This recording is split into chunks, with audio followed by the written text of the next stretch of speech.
Aly and AJ, they've got a new album out. It's called Silver Deliverer. And this was actually going to be my second question, but since you started off with that song, I want to talk to you about change, because that's what you're embracing on this new album.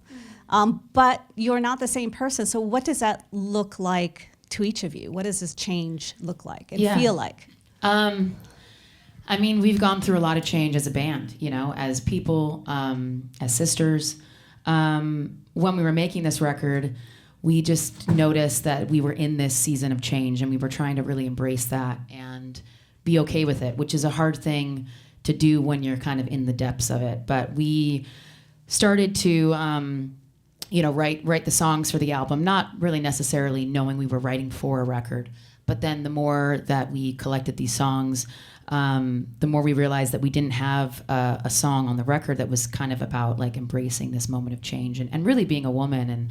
And you know, I know it's not something that's always embraced in our society, but really kind of just being okay with the fact that, yes, we are getting older, and hopefully that's also getting a little bit wiser. And yeah, my skin is changing, my body's changing. I mean, I became a mom partway through this album, so that was crazy, and that was a huge change. It's been a huge life change. AJ became an aunt for the first time. We made this record out in Topanga Canyon with a very special collaborator, Jonathan Wilson, who produced this record and is an amazing musician and artist himself. So yeah, we had to honor that, and I think Silver Deliverer as a record is really our most personal storytelling to date. And I think just to add to that, when you grew up in the industry and you're kind of caught on camera at all times, right? Whether it's TV or film or a music video or whatever it might be, being young actors and musicians, you are kind of seen as a certain thing, right? At 10, 11, 12, 13, 14. So your teen years are captured, your preteen years are captured. Yeah, you're like forever documented. Yeah, and so when you do hit your 30s, or your late 20s and you're rolling into that kind of new phase, you are really aware of it because you know everything else has been documented. So then you're like, oh my gosh, I hope someone doesn't notice this change, or I hope someone doesn't notice this change. And at some point it's like, you can't worry about that, and you have to just let the music speak for itself. And I think having a song like What It Feels Like has been incredibly freeing, especially for myself, because my body is changing, my hair is changing, my face is changing, things are changing, and that's okay. There's nothing wrong with that. And I still feel beautiful on stage, and I still feel great. But that song is kind of a reminder and a mantra. So anyway, I think it's an important tune. I mean, it is important. There's a difference between knowing change is happening and embracing it. Not just accepting it, but embracing it, yes, which is more powerful. Yeah. And that you thankfully brought me to my next question, which was my first question, and that is, you guys have been in the public eye for most of your lives since you were teenagers. How did you come out of that seemingly unscathed, right? Seemingly. I mean, I'm not going to make assumptions, totally. but I Thank couldn't you. find anything on the internet. Let's just put it that way. We haven't been canceled did you yet. scrub it? No, I think having each other, it's so funny. The other day, this interview came up with Mary-Kate and Ashley when they were like in their teens, and they're talking about how close they are. And I think Diane Sawyer, someone's asking them, Katie Couric, how are you guys like, how do you do it? And they're like, well, we have each other. I mean, it's literally that simple. Like, I think Aly and I not being a solo artist and being able to be in this together and understand what it feels like from day one was a huge thing for our band and our sisterhood.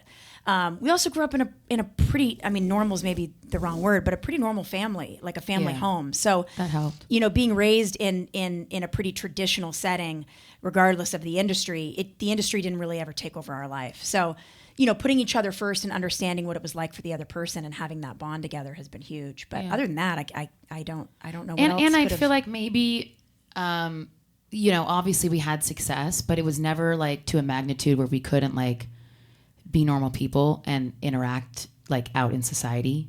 Maybe there'd be certain places that we just couldn't go where it was like, okay, if you're showing up at an amusement park or a mall, you kind of might get stopped like multiple times over and over. But for the most part, we were able to live like normal lives, which you don't really see a lot of that. It's kind of like one or the other.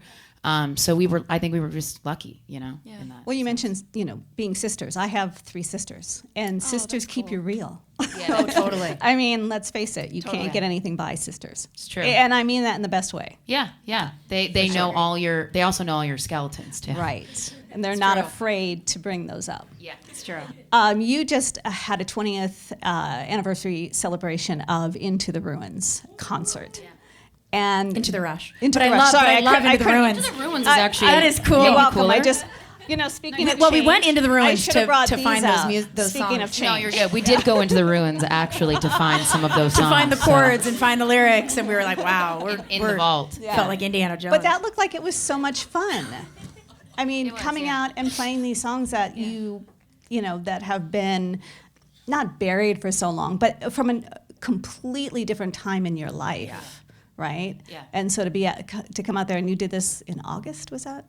Or We this released summer? it in August. Yeah, Yeah. we released it in August, but we filmed, or I guess recorded that live concert footage during the With Love From tour. Yeah, 2 years ago. Just knowing that it was coming up, and it was actually smart that we did it the way we did, because we probably wouldn't have been able to have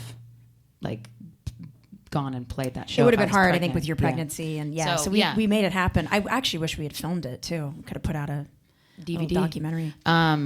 But yeah, it was cool to work through with the band. The band didn't know those songs, so they were able to look at it with fresh eyes, which helped. We remembered all of these harmonies that we sang obviously hundreds of times over and over again back then, and they came back instantly, which was really weird. It was like, oh was wow, cool. yeah, it's like rebooting hard drive or something. Muscle Yeah. memory. Yeah, All right, it was I'm like putting on riding my a bike. glasses for the next 2 questions. I'm not going to make that mistake again. 20 years of making music.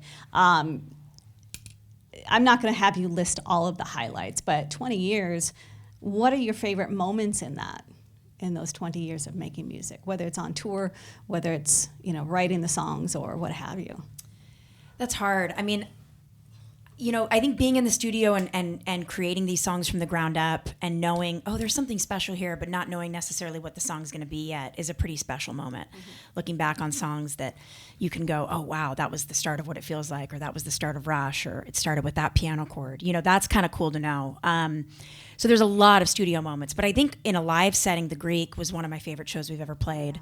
That was a hometown show for us, being born and raised in LA, and Aly found out she was pregnant that evening, which is wild. That night was just incredible. It really felt like a launch pad for our career, and touring as long as we have, to finally have that moment, selling out that venue was really, really, really special. That's a huge one for me. I agree. The Greek was definitely one. Playing the Grand Ole Opry, that was really a cool memory. As a band, that we all got to do that. That was cool. Was pretty sick. Yeah. Playing the Ryman. Yeah, playing Lollapalooza out of the pandemic. That was kind of the first festival that was back. And we had never played a festival before, so that was a big one. And I mean, really, even just coming back to music and making that first EP, 10 years, I think that was a moment of realization that the fans were still there and were waiting for just new music to support. And it felt good to know that, no one had left. They were just waiting for this hiatus to end.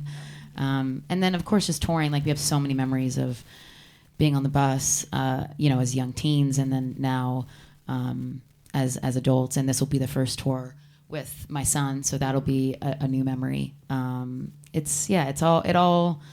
It all just feels like a really beautiful journey that we've been able to share this whole time.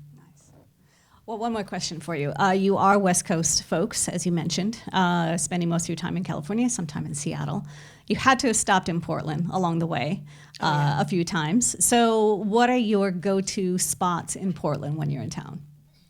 I mean, we love the vintage shopping here, so it's kind of duh, right? That's a must. There's a Case Study. Yeah, Case Study is a great coffee spot. And then Maurice, which is this little cute bistro French cafe down the street from where we were staying. Yeah. It's called Maurice. It's a really, really good. Have you anybody we try been to there? hit that place when we come here. It's really good. But we love, I think, being that we lived in Seattle for 7 years as kids. We feel really We love the connected to PNW. We love the weather. Love it. It gives us an excuse to wear coats like this. Right, Can't do right. that. All right, Can't do I'll that get in out of LA. the way. Aly and AJ tonight at the Schnitz. Silver Deliver, the new album. I will step away. You guys take over.